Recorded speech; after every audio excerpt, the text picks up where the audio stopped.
அஸ்ஸலாமு அலைக்கும் வரஹ்மத்துல்லாஹி வபரகாத்துஹு. அல்ஹம்துலில்லாஹ் அல்ஹம்துலில்லாஹி நஹ்மதுஹு வ நஸ்தஈனுஹு வ நஸ்தக்ஃபிருஹு வ நஊது பில்லாஹி மின் ஷுரூரி அன்ஃபுஸினா வ மின் ஸய்யிஆத்தி அமாலினா மை யஹ்திஹில்லாஹு ஃபலா முதில்ல லஹு வ மை யுضلில்ஹு ஃபலா ஹாதிய லஹு வ அஷ்ஹது அல்லா இலாஹா இல்லல்லாஹு வஹ்தஹு லா ஷரீக லஹு வ அஷ்ஹது அன்ன முஹம்மதன் அப்துஹு வ ரசூலுஹு அம்மா பஅத். கண்ணியத்திற்குரிய எல்லாம் வல்ல அல்லாஹு ஜல்ல ஷானஹு தஆலாவின் நல்லடியார்களே, இஸ்லாத்தின் பார்வையில் உடை என்ற தலைப்பிலே என்னென்ன உடைகள் அணிய வேண்டும் என்பது குறித்த விஷயங்களை பார்த்து வருகிறோம்.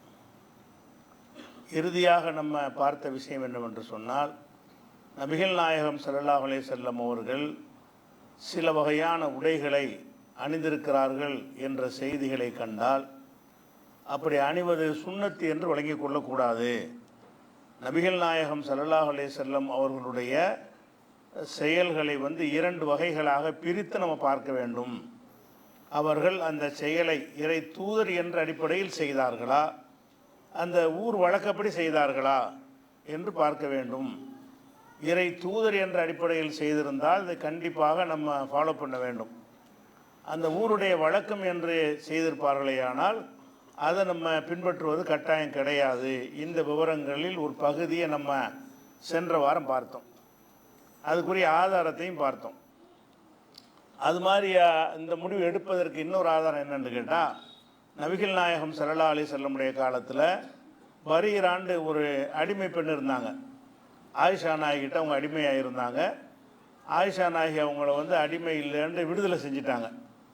அந்த பரீராங்கிற அம்மா முகைஸ் என்கிற ஒரு ஆளை திருமணம் செஞ்சுருந்தாங்க. அவங்கள அந்த அடிமையிலேருந்து விடுதலை செஞ்ச உடனே அவங்களுக்கு இந்த கணவர் பிடிக்கலை. நம்ம ஏற்கனவே அடிமையாக இருந்தோம், அப்போ இந்த கணவரோடு வாழலாம், இப்போ நம்ம அடிமை இல்லைங்கும்போது நம்முடைய அந்தஸ்து கூடி விட்டது, நம்முடைய தகுதி அதிகமாகி விட்டது, நம்ம போய் அவரோட வாழ முடியாதுன்னு சொல்லி அந்த ஏற்கனவே வாழ்ந்த கணவரை வேணாங்கிறாங்க. முகைஸுங்கிற கணவரை எனக்கு வேணாம், இவர் விட்டு விளைவிக்கிறேங்கிறாங்க. அப்போ அவர் திருப்பி எவ்வளோ பேசி பார்க்குறாரு, அந்த கணவர் ஒத்துக்கிற மாட்டேங்கிறாங்க. கடைசியில் அந்த முகைஸ் என்பவர் இந்த பெண் மீது ரொம்ப அதிகமான அன்பு வைத்திருந்த காரணத்தினால அவர் ஏங்கி என்ன செய்கிறாருன்னா, எலும்பும் தோளுமா மெலிஞ்சி பார்த்தால பரிதாபப்படுற நிலைமைக்கு ஆளாயிட்டார்.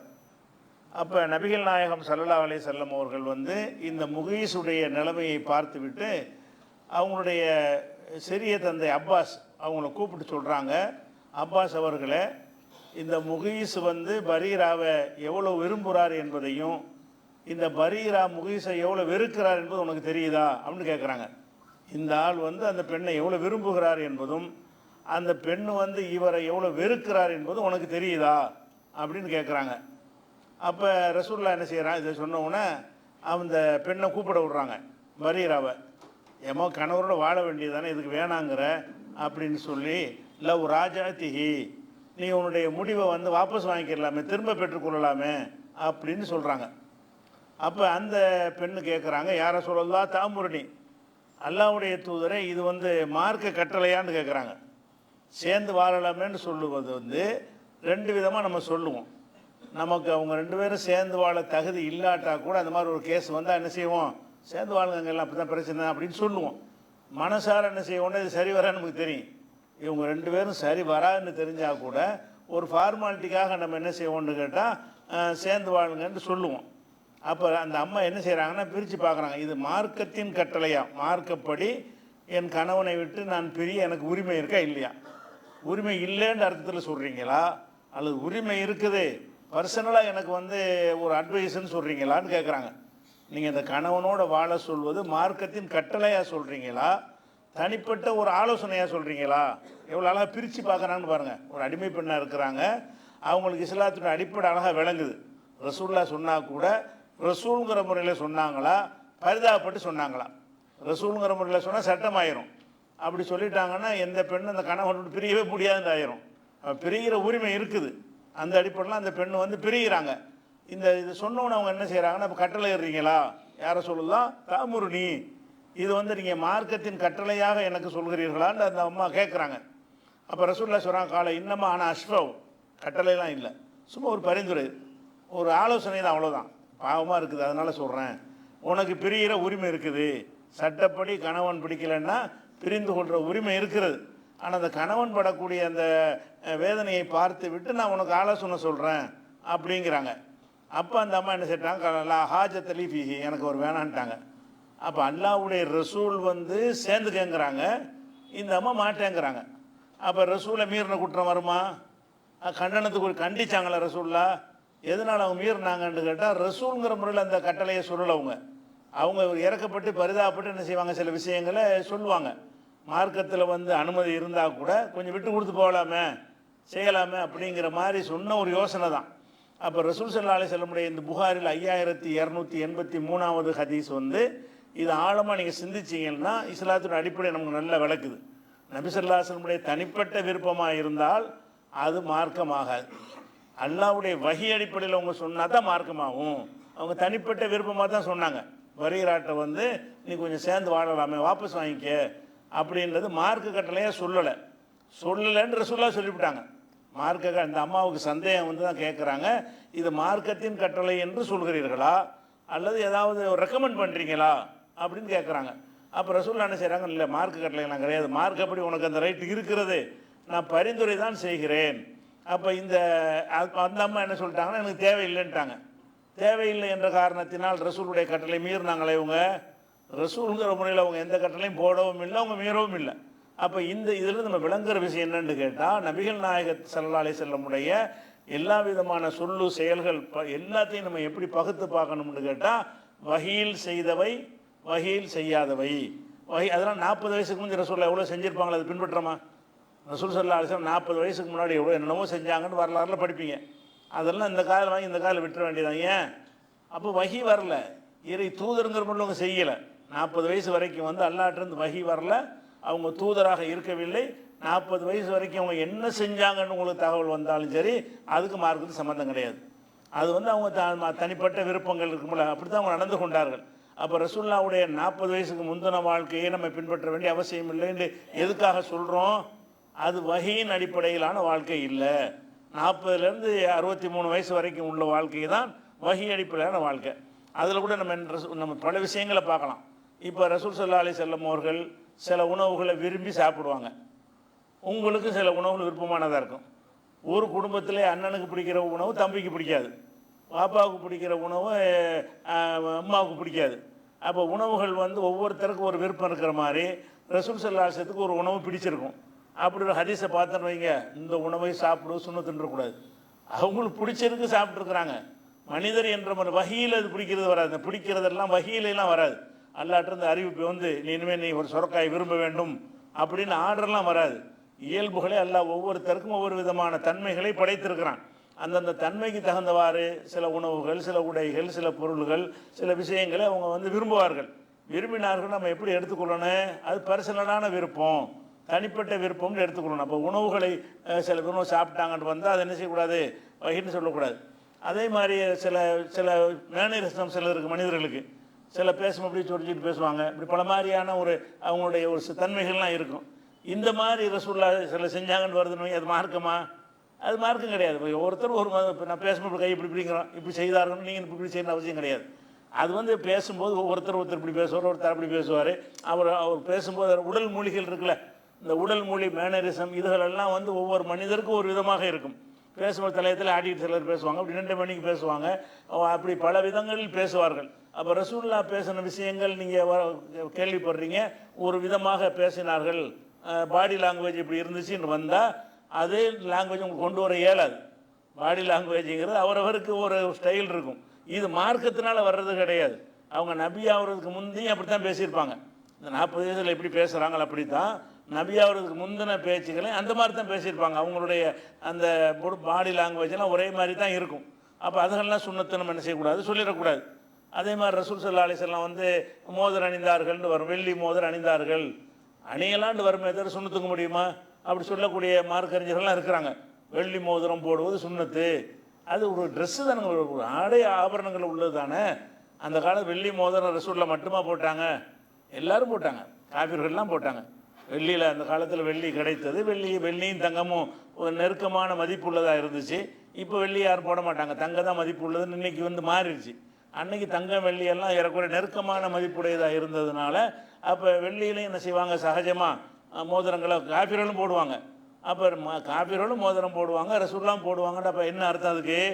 ரசூலுங்கிற முறையில் அது போட்டது இல்லை, ரசூலுங்கா போட்டதில்லை. அதெல்லாம் அந்த செய்யக்கூடாது, சொல்லக்கூடாது. அது மாதிரி ரசூல்லா வந்து செருப்பு அணிந்தார்கள்னா அந்த செருப்புக்கு 2 வாரம் இருக்கும்னு இருக்கும். நம்ம 2 வாரம் உள்ள செருப்பு அந்த காலத்து முறைக்கு அவங்க தயாரித்ததுக்கு இந்த 2 வாரம் இருந்தால் தான் அந்த காலில் செட்டாக உட்காரும்னு தயாரிச்சிருப்பாங்க. நம்ம அந்த அதிசை பார்த்துவிட்டு 2 வாரம் உள்ள செருப்பு தாங்கன்னு சொல்லிட்டு இருக்க முடியுமா? அந்த காலத்தில் அவர் ரசூல்லா அணிந்தார். செருப்பு அணிதல் வந்து மார்க்கத்தில் உள்ளது, அது சொல்லியிருக்கிறாங்க. ஆனால் இந்த மாதிரி தான் அந்த செருப்பு இருக்க வேண்டும். தோளாலான செருப்பை போட்டார்கள், தோல்லாம் பொண்ணு அர்த்தமா? தோளாலான கால் உரையை போட்டார்கள்னா நம்ம துணியாலான கால் உரையை போடுறோம். ரசூல்லா வந்து கால் உரை அணிந்தார்கள் வருதுல, அந்த கால் உரை எல்லாம் என்ன லெதரில் உள்ளது தான், குளிருக்காக போடுவாங்க. அப்போ நம்ம இன்னைக்கு என்ன செய்கிறோம், சாதாரண துணியில் உள்ள கம்பளியில் உள்ள சாக்ஸை போடுகிறோம். அப்போ இதெல்லாம் வந்துக்கிட்டு என்ன சுண்ணத்துக்கு மாற்றம் கிடையாது, தோளில் தான் அணியணும்னு கிடைக்க, தோளில் கிடைச்சா போட்டுக்கிறங்க, அதுதான் போடும். அதான் சுண்ணத்துக்கு சவாப் இருக்குன்னு நினைக்கக்கூடாது. அதனால மறுமையில் நன்மை இருக்கு. ஏன்னு கேட்டால் அந்த தோளாலான கால் உரையை வந்து அபுஜெயிலும் போட்டான், ரசூல்லா மட்டும் போடல. தோளாலான கால் உரை அன்றைக்கி அங்கே கிடைச்சது. ரசூல்லா போட்ட மாதிரி ரசூல்லாவுடைய எதிரிகளும் அதை தான் போட்டார்கள். அப்போ எல்லாரும் செய்யக்கூடிய ஒரு விஷயங்களை வந்து என்ன செய்யக்கூடாது, ரசூல்லா செஞ்சாங்கன்னா ரசூல் என்ற முறையில் செஞ்சார்கள்னு புரிஞ்சு கொள்ளக்கூடாது அப்படிங்கிற விஷயங்கள்லாம் அது இருக்குது. அதே மாதிரி வந்து ரசூல் ஸல்லல்லாஹு அலைஹி வஸல்லம் வந்து சில நேரம் வெளியே போகும்போது கவச உடை போடுவாங்க. கவச உடைன்னு சொன்னால் சட்டையெல்லாம் போட்டுட்டு இரும்புனால் என்ன செய்யும், ஒரு ஆடை மேலே இரும்பு போட்டுக்குருவாங்க. ஏன்னா கத்தியால் குத்துனா உள்ளே போகக்கூடாதுன்னு இரும்பு கவச ஆடை அணிந்திருப்பார்கள்.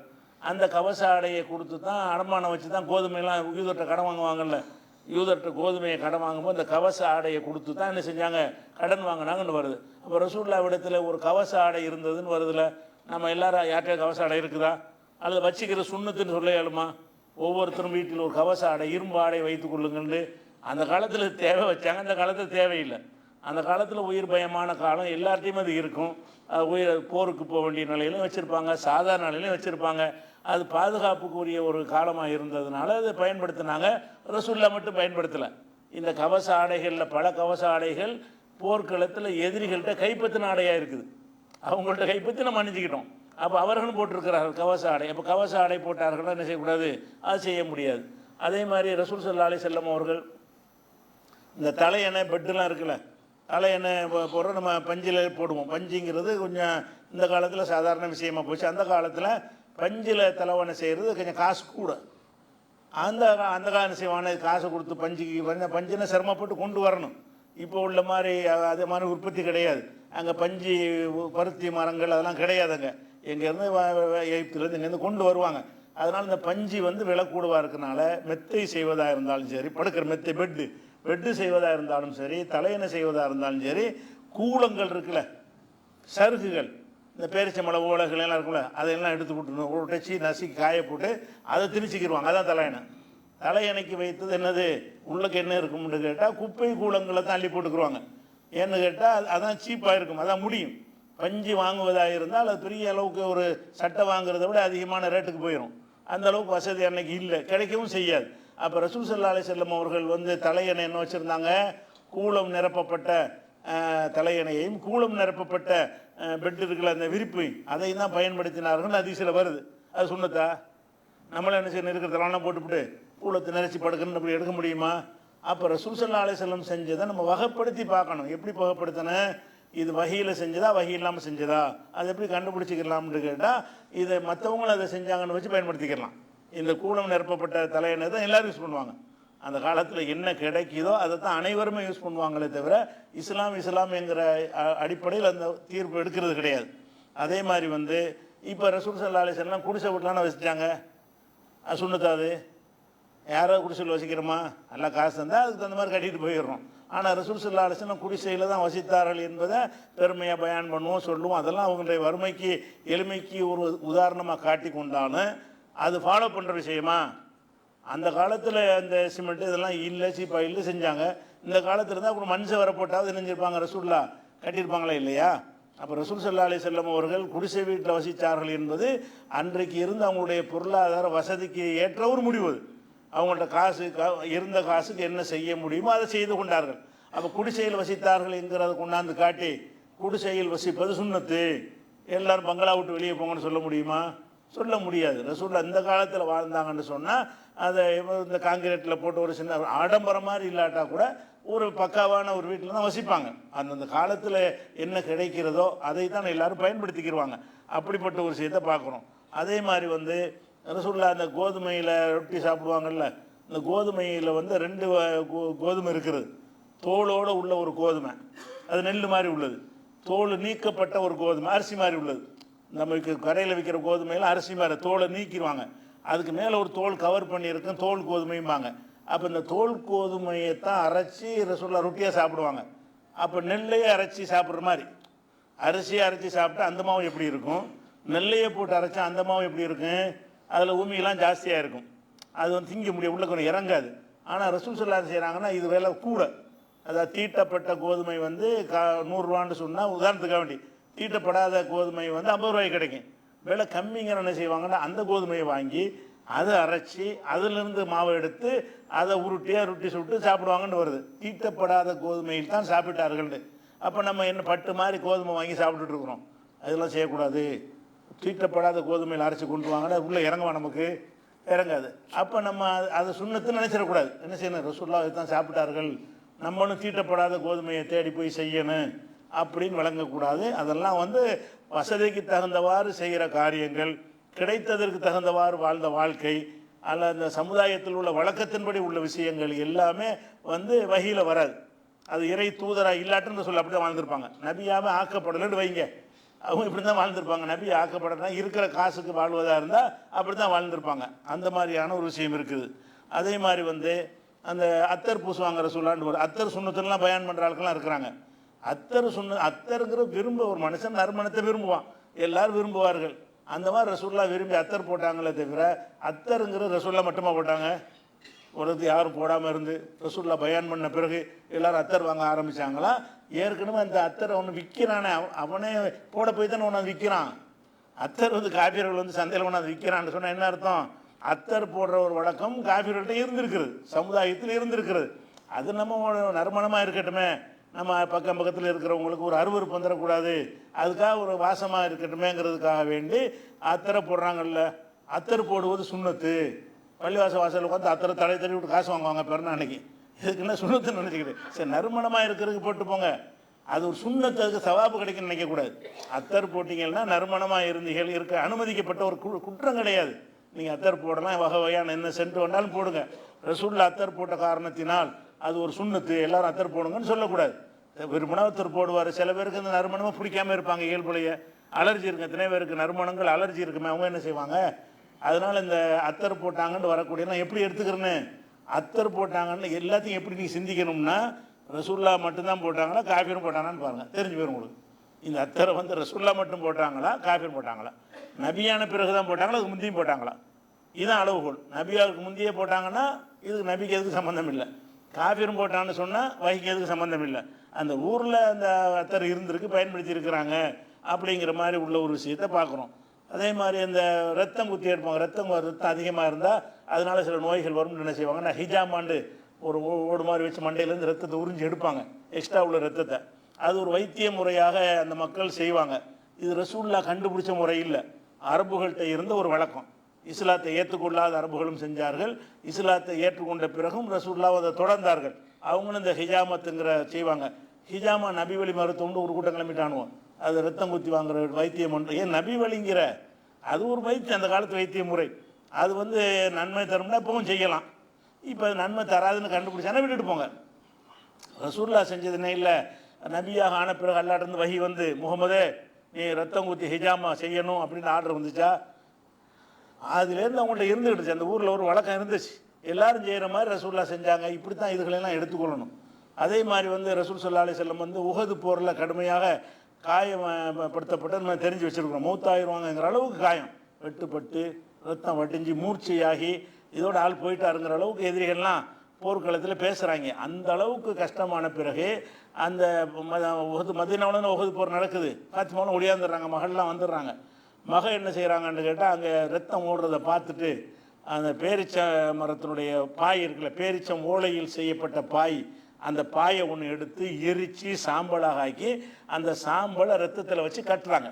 ரத்தம் ஓடுதில்ல அந்த இடத்துல எதுக்காண்டி கட்டுறாங்கன்னு கேட்டால் ரத்த கசிவை நிப்பாட்டும். அந்த காலத்து முறை என்னன்னு கேட்டால் ரத்தம் போய்கிட்டே இருந்துச்சு, நாலு செத்து போகிறாங்க, சாம்பலை வச்சா ரத்தம் நின்றும் அப்படிங்கிற ஒரு முறை அந்த காலத்தில் இருந்தது.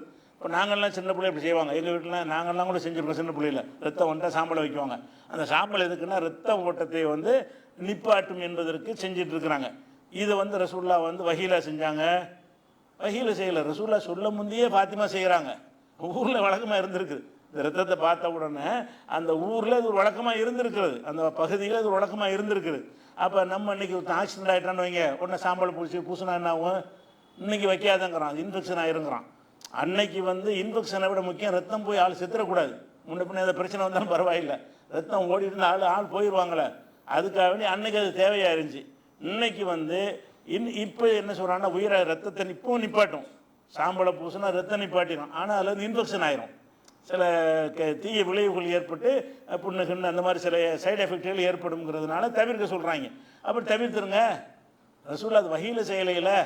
அப்போ ரசூல்லாவுக்கு காயம் ஏற்பட்டு ஆப்ரேஷன் பண்ணும்போது என்ன செய்யணும்? ஒரு மட்டும் சாம்பலையும் எடுத்துகிட்டு போயிடணும். அப்படியா? ஆப்ரேஷன் அப்போ ஒரு ஆள் ஆஸ்பத்திரி சேர்த்தா என்ன செய்யணும்? சாம்பலையும் கொண்டு போயிடணும். அறுத்து முடிச்சோன்னா சாம்பலை பூசுங்க அப்படி சொல்லுவோமா யாராவது?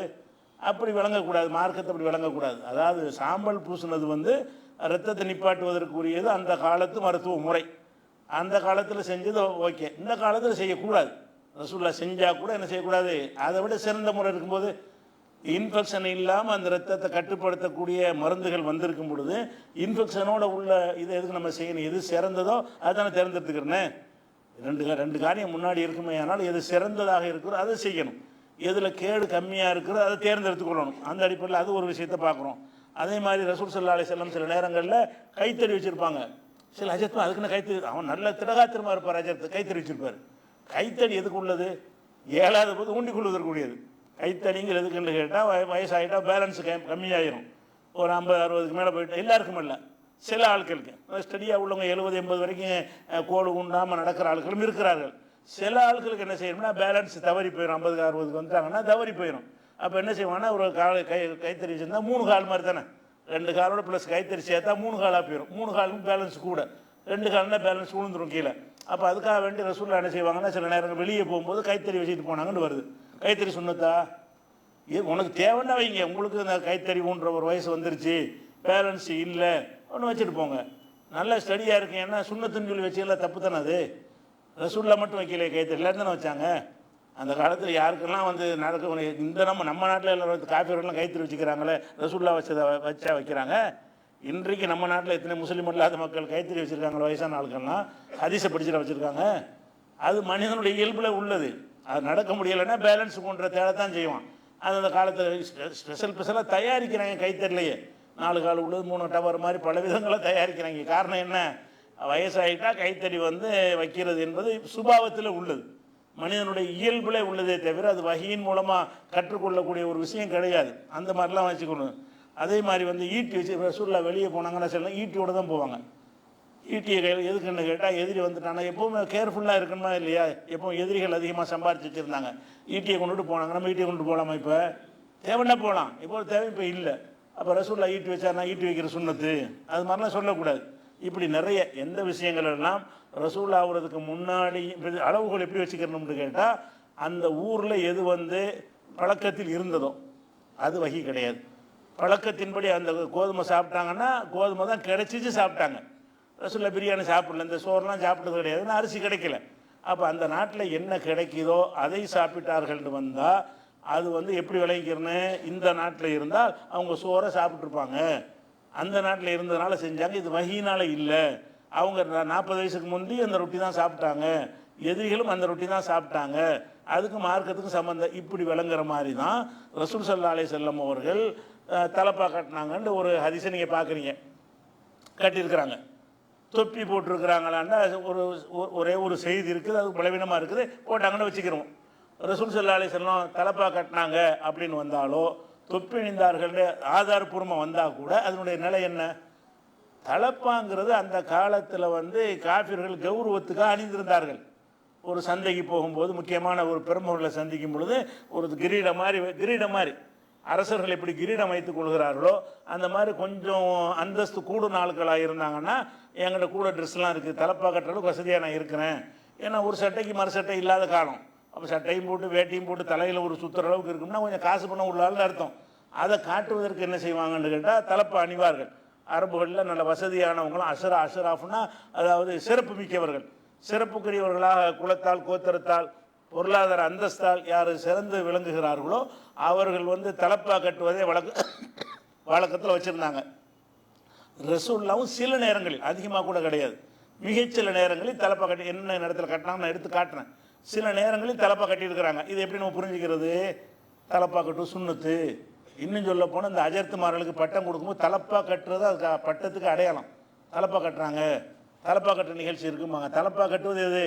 மௌலவி ஆகிட்டாருங்கிறதுக்கு அடையாளமே என்னது? தலப்பா தான். அப்போ தலப்பாவை கட்டிக்கிட்டு தான் அந்த டிப்ளமா வாங்குவார். அவங்க என்ன வழங்கி வச்சுருக்கிறாங்க? பொதுமக்களுக்கு கிடையாட்டாலும் எங்களை மாதிரி அஜர்த்துமார்களுக்கு தலப்பா ஒரு சுண்ணத்துங்கிறாங்க. தலப்பா ஒரு ட்ரெஸ்ஸுப்பா. அது நீ தலப்பா நீ அணிவது தப்புன்னு சொல்லலை. அதையும் இந்த மாதிரி ஒரு வித்தியாசப்படுத்தி ஒரு கோத்திரத்துக்கு மட்டும் உள்ளது, ஒரு தனி அந்தஸ்துக்குரியதுன்னு ஆக்க பார்க்குறீங்க. யாரோடலும் கட்டலாம்ல. நம்ம வேறு ஆலிம் இல்லாத ஒரு ஆள் தலப்பா கட்டு போனால் கிண்டலை பார்ப்பாங்க. நீ என்ன தலப்பா கட்டு வந்திருக்கேன்னு, நீ மௌலவியான்னு கேட்பாங்க. அப்படி ஆக்கிட்டாங்களா இல்லையா? தலப்பா நீங்கள் கட்டிக்கிட்டு ஒரு அஜரத்துக்கு முன்னாடி போனீங்கன்னா நீங்கள் எங்கே படிச்சேன்னு கேட்பாங்க, எங்கே சனது வாங்கினேன்னு கேட்பாங்க. சனதுக்கு தலப்பா என்ன இருக்குது? சம்மந்தம் இல்லை. அப்போ தலப்பாகை ரசூலுல்லாஹ் கட்டினதுக்கு நிறைய ஆதாரம் சில ஆதாரங்கள் இருக்கிறது. அது எப்படி நீங்கள் விளங்கிக்கிறனே? 100 ஆதாரத்தை கொண்டாந்து போடு. அவசியம்னு வருமா? அந்த காலத்தில் ரசூலுல்லாஹ் மட்டுமா கட்டினாங்க? அதுதான் கேள்வி. ரசூலுல்லாஹ் மட்டும் கட்டலை. அப்போ அபூஜஹல் கட்டியிருக்காங்க அப்படின்னு சொன்னதுங்கிறீங்க. தலப்பாவை ரசூலுல்லாஹ் கட்டியிருக்கிறாங்க. அப்போ அரபுகளுடைய வழக்கம் ஜியுல் அரபுங்கிறாங்க. அது அரபுகளுடைய ஒரு கலாச்சாரம் அது.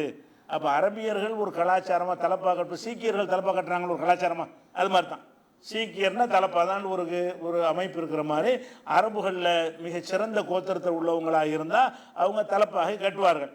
அப்போ தலப்பா கட்டினார்கள்ன்ற ஹதீஸ்களெல்லாம் பார்த்துட்டு என்ன செய்யக்கூடாது? தலப்பா சுன்னத்து. தொப்பி போட்டார்கள், தொப்பி போடலை, அதுக்குரிய ஆதாரம் தனியாக நான் காட்டுறேன். முதல்ல இந்த பேசிக்கை நம்ம விளைவிக்கணும். இஸ்லாத்தின் அடிப்படை ரொம்ப முக்கியம். இந்த அடிப்படை விளங்காத காரணத்தினால தான் எதை பார்த்தாலும் சுன்னத்துங்கிறது, மார்க்கத்துக்கு சம்பந்தம் இல்லாதெல்லாம் மார்க்கம்னு சொல்வது. அதனால தான் எக்கச்சக்கமான குழப்பங்கள் சமுதாயத்தில் ஏற்பட்டிருக்கிறது. அதனால ரசூல் ஸல்லல்லாஹு அலைஹி வஸல்லம் அவர்கள் தலப்பா கட்டின செய்தி நான் அடுத்தடுத்த வாரங்களில் எடுத்து காட்டுவோம், தொப்பியும் காட்டுவோம். அது எப்படி விளைவிக்கிறேன்னு கட்டினார்கள்னு ஒரு இன்ஃபர்மேஷனாக எடுத்துக்கொள்ளணுமே தவிர அது ஒரு மார்க்கத்தினுடைய வழிமுறை சுன்னத்துன்னு எடுத்துக்கொள்ளக்கூடாது.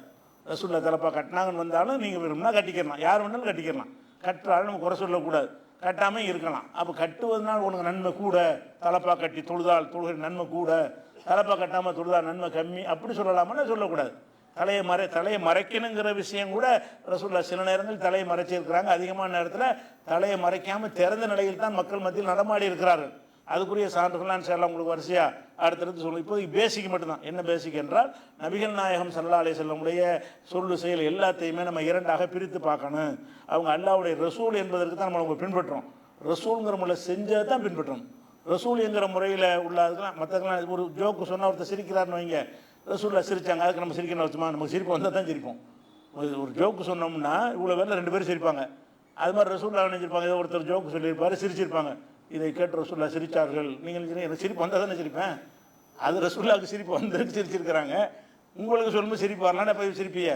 இதெல்லாம் இயல்புல உள்ளது. இயல்பாக சிலது பிடிக்கும், சில பிடிக்க. இதெல்லாம் போட்டு மார்க்கமாக்கி என்ன செய்கிறாங்க? ஒரு குழப்பி தெளிவற்ற நிலையில் இருக்கிற ஒரு காட்சியை பார்க்கணும். கூடுதலான விவரங்கள் இன்ஷா அல்லாஹ் நம்ம அடுத்தடுத்த வாரங்களில் பார்க்கலாம். அஸ்ஸலாமு அலைக்கும்.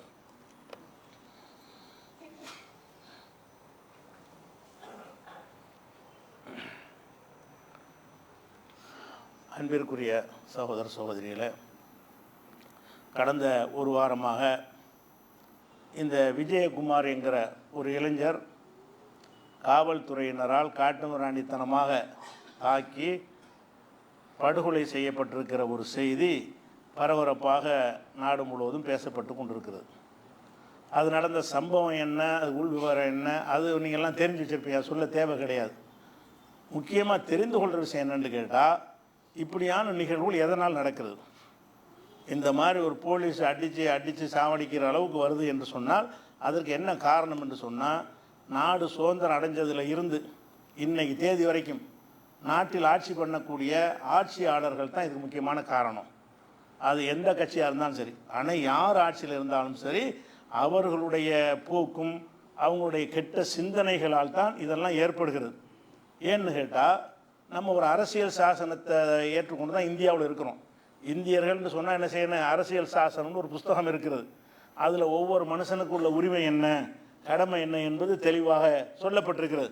ஒவ்வொரு மதத்துக்குள்ள உரிமை, ஆணுக்குள்ள ஒரு உரிமை, பெண்ணுக்குள்ள உரிமை, அரசாங்கத்துடைய கடமை எல்லாமே அதன்படி தான் ஒரு நாடு இயங்கணும்.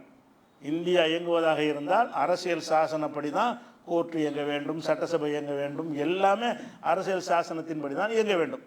அந்த அரசியல் சாசனத்தில் 20வது பிரிவு எடுத்து பாருங்கள். 20ல் 3வது உட்பிரிவு, 20ல் 3. அதில் என்ன சொல்லப்படுதுன்னா, எந்த ஒரு குடிமகனையும் அவனுக்கு எதிராக வாக்குமூலம் கொடுக்கும்படி வற்புறுத்த இடமில்லை.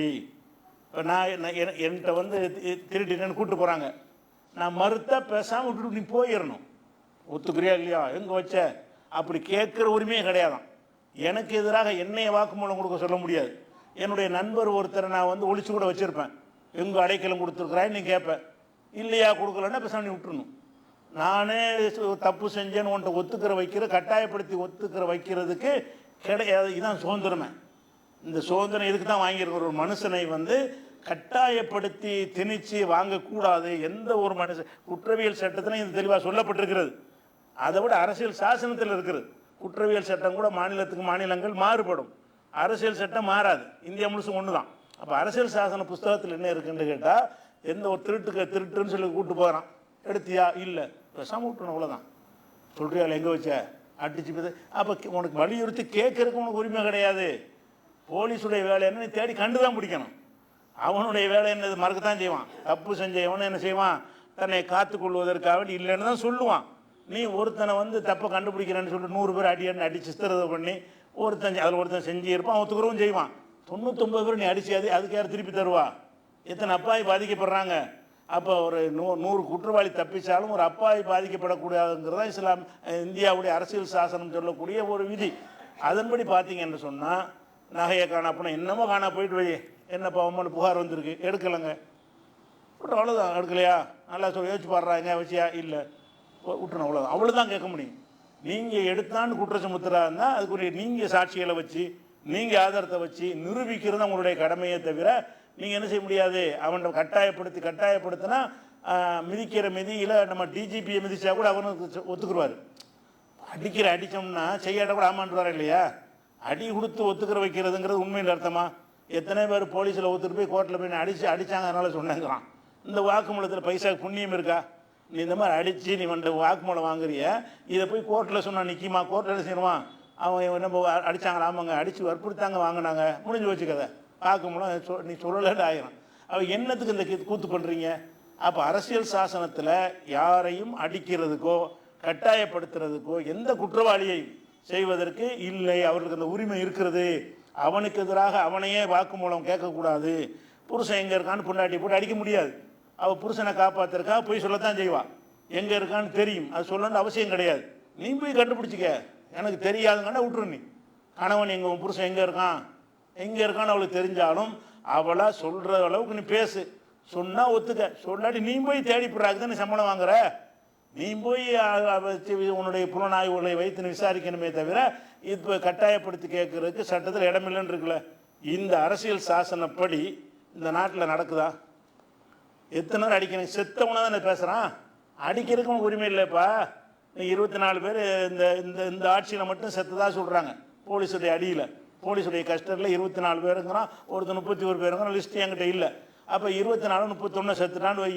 இந்த செத்தவனை தானே இது பேசுகிறீங்க. அடிக்கிறது தப்பு தானே. 1000 பேர் அடித்து சிறுவர் பண்ணியிருக்கிறானே, அதுக்கு ஏன் பேசலை? அப்போ அடிக்கிறது சரிங்கிற மாதிரி மென்டாலிட்டியில் இருக்கிறீங்க. இது ஒழியனுமாக இருந்தால் எந்த ஒரு காவல் நிலையத்திலையும் ஒரு விசாரணைக்கு இது அடிக்கப்பட்டால் அது தெரிய வந்தால் சஸ்பெண்ட் பண்ணுவோன்னு சொல்லு. சட்டத்தில் உள்ளது, அரசியல் சாசனம் கொடுத்த உரிமை. எவனையும் போட்டு அடிக்க எவனுக்கு உரிமை கிடையாது. எந்த பெரிய இதாக இருந்தாலும் சட்டத்தின்படி தான் அவனை தண்டிக்கணும். நம்மள்ட்ட அந்த தன்மை இருக்குது. போலீஸுக்காரனே வந்து என்கவுண்டர் போட்டால் சரியான முடிவுங்கிறாங்க. நீ யாரா என்கவுண்டர் போடுறதுக்கு?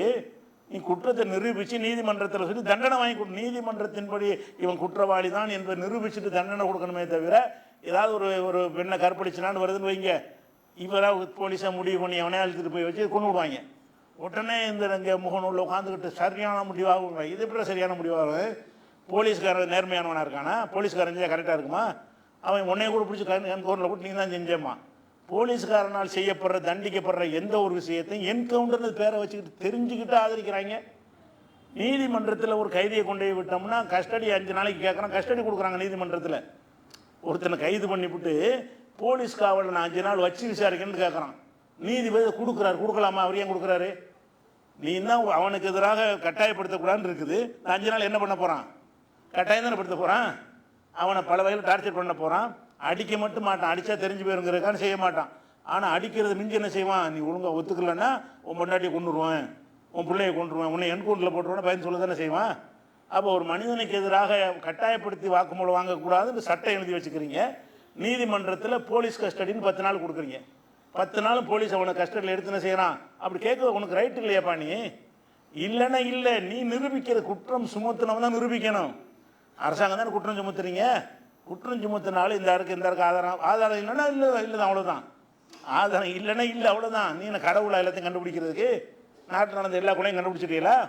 ராமஜெய கொலையெல்லாம் கண்டுபிடிச்சிட்டீங்களா? அப்போ கொலை செய்கிறது நீ விசாரி, உனக்கு தெரிஞ்சால் நிரூபிச்சுட்டு போய், இல்லைன்னா போய்கிட்டு நீ கடவுள் கிடையாது. அப்போ சட்டத்தின்படி நிரூபிக்கிற வேலையை விட்டு என்ன செய்கிறாங்கன்னு கேட்டால் போலீஸ்கிட்ட அவர் தான் கடவுள் மாதிரி நாங்கள் பிடிச்சே தீருவோம், ஒன்னாலையும் பிடிக்கவும் இயலாது, பொய்யே தான் பிடிக்கிற. பல திருட்டு கேஸுகளில் எல்லாம் இவங்களும் என்ன செய்வாங்க, அந்த பொருளை கொண்டு கொடுத்து நான் தான் எடுத்தேன்னு சொல்லுன்னு கொடுத்துனா அந்த கேஸை முடிக்கிற கேஸ்லாம் இருக்குது. அதனால இந்த போலீஸில் வச்சு அடிக்கிறாங்கல்ல, கூட்டிகிட்டு போய் அடித்த கம்ப்ளைண்ட் வந்தாலேயே அவங்கள சஸ்பெண்ட் பண்ணுவோன்னு சொல்லட்டும் அரசாங்கத்தில். நாளைக்கு நடக்காது. செத்தவனை தான் சொல்லுவேன்னா சாவுற அளவுக்கு அடிப்பாங்கல்ல. 1000 பேர் அடித்தா 10 பேர் தானே சாவுவான். அந்த 10 தான் உனக்கு பிரச்சனையாகுமே தவிர 1000 பேர் அடிச்சுக்கிட்டே இருப்பான். அந்த 1000 பேர் படாதரத்தில் பட்டால் செத்துக்கிட்டே தான் இருப்பான். அப்போ இந்த வாசலை அடைக்கணும். அரசியல் சாசனத்தில் உங்களுக்கு கட்டாயப்படுத்த உங்களுக்கு அனுமதி தரப்பில்லை, அரசாங்கத்துக்கு அதிகாரம் கிடையாது. அப்போ எந்த ஒரு ஆளையும் கைது பண்ணுவதாக இருந்தால், விசாரிப்பதாக இருந்தால், கைது பண்ணுவதற்கு நீதிமன்றம் சில வழிமுறைகள்லாம் கொடுத்துருக்கணும். அதுக்கு போகல. முதல்ல நீ ஒருத்தனை அவனுக்கு தெரிஞ்ச ஒரு விஷயத்தை கூட உன்கிட்ட சொல்லணும் அவசியமா? அவனுக்கு தெரிஞ்சிருக்கும். ஒரு ஆள் தேடிட்டு இருக்கிற எங்கே இருக்கான்னு அவனுக்கு தெரியும், அது சொல்லணும்னு அவசியம் கிடையாது. விரும்பினா தான் சொல்லுவான், இல்லைங்க தெரியாதுன்னு அவ்வளோதான், அதோட வேலை முடிஞ்சு போச்சு. நீங்களா தான் என்ன செய்யணும், அதை கண்டுபிடிச்சி துணையாக நின்றான்னா அதுக்கு சேனை போடு, துணையாக நின்றானா. நீ அவனை சொல்லி ஆகணும்னு கட்டாயப்படுத்த முடியுமான்னா முடியாது என்று சட்டம் சொல்லுது, சாட்சி சட்டம் சொல்லுது. அதை விளங்கி இருந்தாங்கன்னு அடிப்பானுங்களா? அவன் சொல்லணும்னு அவசியம் கிடையாதுன்னா எப்படி அடிக்க போகிற? நீ கேட்குற எடுத்தியா? இல்லை, ஒழுங்க சொல்கிறா, அடுத்த பயான் பண்ணு, ஒரு அறிவுரை சொல்லு கட்டாயப்படுத்தாமல். அதெல்லாம் கேட்டப்பறம் இல்லைங்க நான் எடுக்கவே இல்லை. ஓ, நீ என்ன சரி புகார் கொடுத்தாள்கிட்ட ஒரு ஆதாரத்தை காட்டு, அவன் தான் எடுத்தாங்க இருக்க, எதை வச்சு சொல்கிற? இப்படின்றத வச்சு தான் நீ நிரூபிக்கணும் எந்த ஒரு குற்றத்தையுமே. அப்போ இந்த பேசிக்காக என்ன செய்கிறாங்கன்னு கேட்டால், இப்போ இந்த போலீஸ் அடிக்கிற விஷயத்தை அரசாங்கம் எந்த அரசாங்கம் தட்டி கேட்கறதில்ல. முகநூலில் உட்காந்துக்கிட்டு என்ன செய்கிறாங்க, நியாயப்படுத்தி பேசுகிறாங்க. அடித்தது சரி தான், அதுக்காக இப்படி அடிக்கிறேங்கிறாங்க. அப்போ இவங்க நோக்க அடிக்கிறது சரியா? சாவுற அளவுக்கு அடிக்கலாமா? நகையை கண்டுபிடிக்க அடிக்கத்தான் செய்வாங்க. அது நம்ம அது ஒரு சட்டத்தில் உள்ள மாதிரி பேசுகிறாங்க. முகநூலில் உட்காந்து கொண்டு அடித்ததே தப்பு, நீ எப்படி அடிக்க, உனக்கு யாரும் அடிக்க அதிகாரம் தந்தது அப்படிங்கிறதுல நிற்கிற விட்டுவிட்டு காணப்பண்ண அடிக்கத்தானே செய்வாங்க. அப்போ தானே கண்டுபிடிக்க முடியும். அப்படியெல்லாம் பேசுகிறாங்க. அப்படி உங்களோட சட்டத்தில் கிடையாது. உங்கள் இஷ்டப்படிலாம் நடக்க முடியாது. சட்டத்தில் உள்ளபடி தான் நீங்கள் என்கொயரி பண்ண முடியும், எந்த ஒரு இன்வெஸ்டிகேஷன் பண்ண முடியும். அப்போ அந்த அடிப்படையில் பார்க்கும்போது இது அடிப்படை என்னன்னு கேட்டால், இந்த விசாரணைக்கு அழைத்து செல்போது அடிக்கிற வாசலை அடைச்சாகணும். அது அடைக்கப்படலைன்னு சொன்னால் இந்த விஜயகுமார் சம்பவங்கள் ஒழிக்க முடியாது. சும்மா அந்த படையை கலைச்சிட்டேன், இந்த படையை கலைச்சிட்டேன், தனிப்படையை கலைச்சிட்டாங்களாம். கலைக்கும் போது நியமிச்சான். அப்போ யார் நியமிச்சான்? அப்போ சட்டத்தில் இல்லாமல் நியமிச்சிருக்கான்னு தெரியுது. இதுவரைக்கும் என்ன பண்ணிட்டு இருந்த?